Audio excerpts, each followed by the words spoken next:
guys, last night I went to the fan first premiere of The Batman at the TCL Chinese Theater in Hollywood. Without spoilers, here's what I thought. First of all, sorry that I don't have my fancy background and stuff rocking this time. I'm in the process of moving, so bear with me.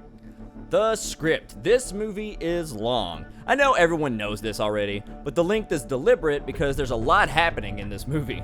Much where The Dark Knight felt like it had like 3 climaxes, this movie assumes that you pretty much know Batman and his origins and gets right to the meat of things. It takes place 2 years into Bruce being Bats, and it solidifies even more why Batman is so popular and why this character has so many iterations. The other characters help this movie feel like a romp through the Arkham game universe. Fans are going to find a lot to love here. The shots. The cinematography in this is great. There are repeated shots that lead the subconscious to make connections and comparisons to other characters. There's a solid mix of mounted shots to highlight the action, and POV shots to heighten intensity. And somehow they fit in some horror elements as well.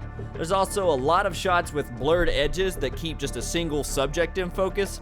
Not as much as like Zack Snyder likes to do, but enough to make sure that you're paying attention to the right part of the frame. The talent. The talent here is second to none. Everybody has a part to play and they nail it. Robert Pattinson is the most brooding, least flashy Batman we've seen. That being said, he doesn't really get much time as Bruce in comparison. Colin Farrell's Penguin is just as greedy, seedy, and grotesque as you want him to be. And Paul Dano's Riddler, wow.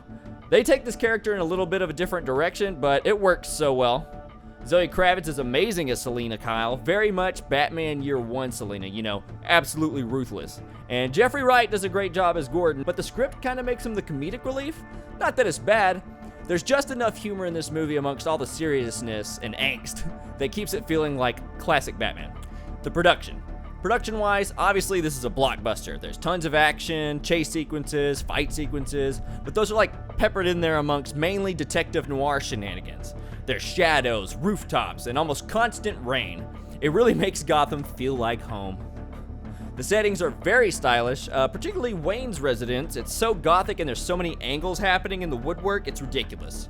And as far as clothing design, everything makes sense. Batman's suit is very practical, with all the gadgets he can realistically fit on that bad boy.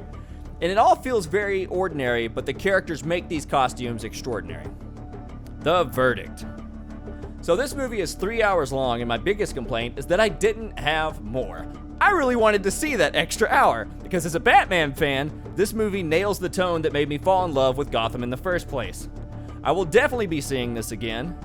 And if you're not a Batman fan, you probably won't get as much joy out of it because, again, this does assume that you know a decent amount.